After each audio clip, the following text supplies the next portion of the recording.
it's Lizzy with Launchpad, and I'm here with Guy Tang. We're back. Hopefully the connection is better. We've changed locations a little. And then now mine is back. Hi guys, how are you doing? So we're gonna do a Q&A moment. I balayage Liz's hair and I glazed her with 6cc and 8cc plus from Matrix Glossing.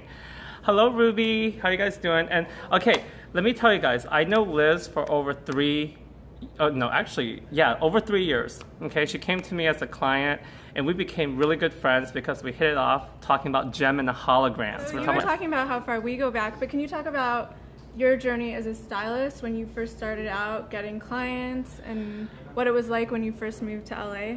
Okay guys, I'm originally from, it's Famar, hi Famar. Originally I'm from Tulsa, Oklahoma. I moved out here and when I was in Oklahoma, I lived like, I can't describe it, but I couldn't be who I was. I was being judged by who I am. I mean, your sexuality, your sexual, or, everything, whether you're gay or whatever. And then on top of that, they think I was crazy, So I never experienced as much freedom until I moved out to West Hollywood here in LA because there's so much diversity, ethnically, culturally,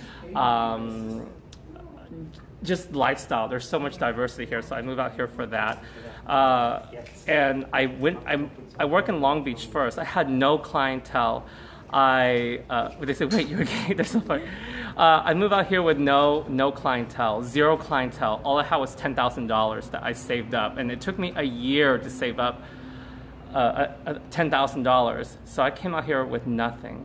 And I spent all my money on renting the chair because I would sit in the salon and wait for clients. And this was like 2009, 2010, around there. I had nothing. And I remember I went on 2 to 3 months and I only had one client. Seriously, I had nothing. And I remember having a breakdown in the car with my partner saying I don't know what to do. I had everything in Oklahoma. I felt safe. I had full clientele. I was booked out forever when I was in Oklahoma, and I came out here to be me, but I was me with no clientele. So how did you start building the clientele?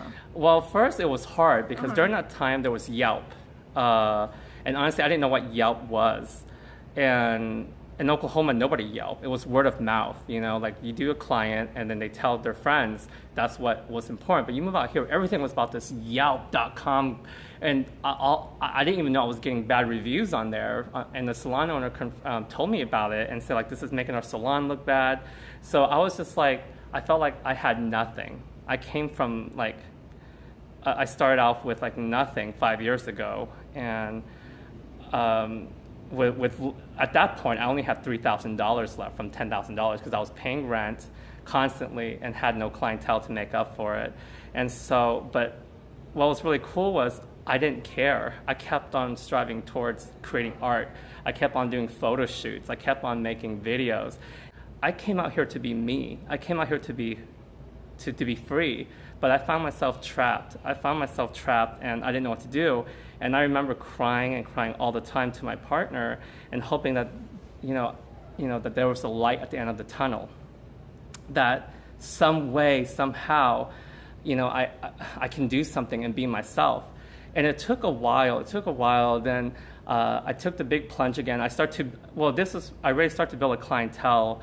I got really busy in Long Beach. You told me something really sweet about when you were first building your clientele. Almar, my partner actually, I met him online, and he would give money to his fellow workers to pay me to do their hair. And I didn't even know about this until like a year later, because these girls didn't have money to get their hair done. So he would give them the money so they can pay me for my service. And I didn't know about it because he didn't want to tell me that. He didn't want to tell me that at all. And somehow from that, I gained a clientele.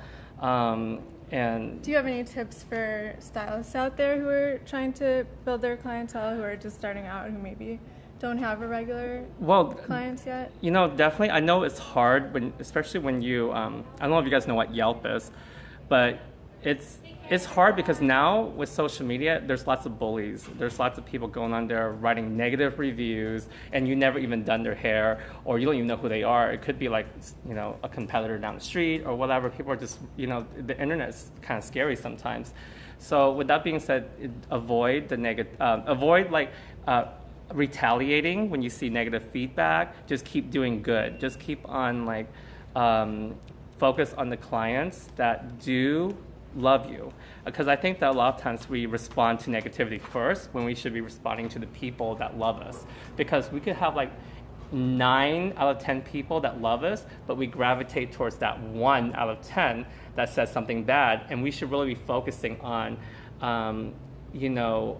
giving rewards to these clients who show who give us 5 stars. Like all my clients, I remember in the beginning, who give me 5 stars reviews, I would give them gifts. I would give them a goodie bag. I would take a certain percentage off of their ticket or something, and my gratitude and appreciation.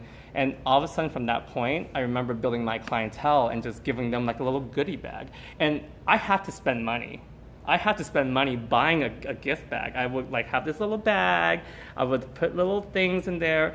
And you have to spend money to make money. A lot of people say, oh, well, why would I spend money buying hairspray and stuff to give my clients? But what I realized is making people feel good there's nothing that can replace that. So to me, it's about making my clients feel good. You just have to be yourself, because success is being yourself.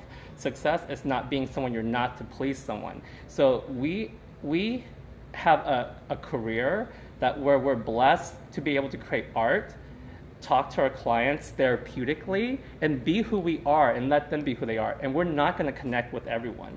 It's kind of like a relationship with you go on dates. Not every client is compatible with you. You know what I'm saying? Do you have any clients that you've had to break up with that you just didn't feel compatible with? Yeah, I broke up with so many clients just because we're not on the same page.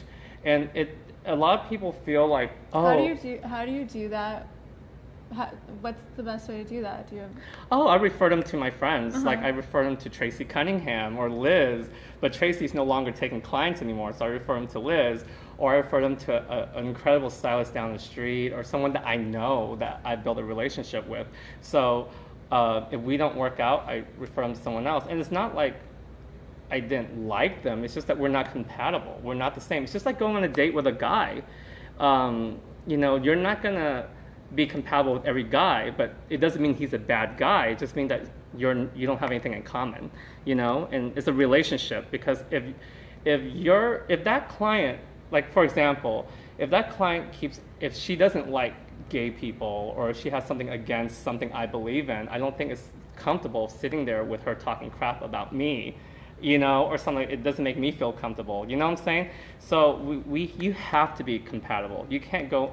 So do you think it's important to have chemistry with your clients? Chemistry. So that's why a lot of people feel like they're not successful, because maybe their client didn't come back to them. But I was like, you know what? It's okay. Let them go. I mean, just think about dating, So just don't overthink about it. How do you get yourself out there? Most importantly, be yourself. A lot of people ask me, do I ever get nervous going on stage talking? No, because when you know who you are, you don't care about what people think. It's more like you get out there, be yourself, and have a good time. And that everything comes. Just always know that being yourself, not everyone is going to love you. And just know that you have to be you. Success comes with you getting there, being who you are. You don't have to wear a mask. You don't have to worry about people judging you. Just be you. What do you do when a client asks for something that is going to look bad on them? You know what I do? I put a swatch up next to their face and said, your skin is too pink to have this color. This might make you look kind of tired, and they'll be like, oh yeah, I see it. Then I put the gold next to them, and they'll be like, whoa, you're right. The gold looks better on me. Because a lot of people try to gravitate towards what they see on Pinterest, but they don't realize it may not be what looks good on them, How long does this stay on? Oh gosh, has it been 20 minutes? Let's walk back.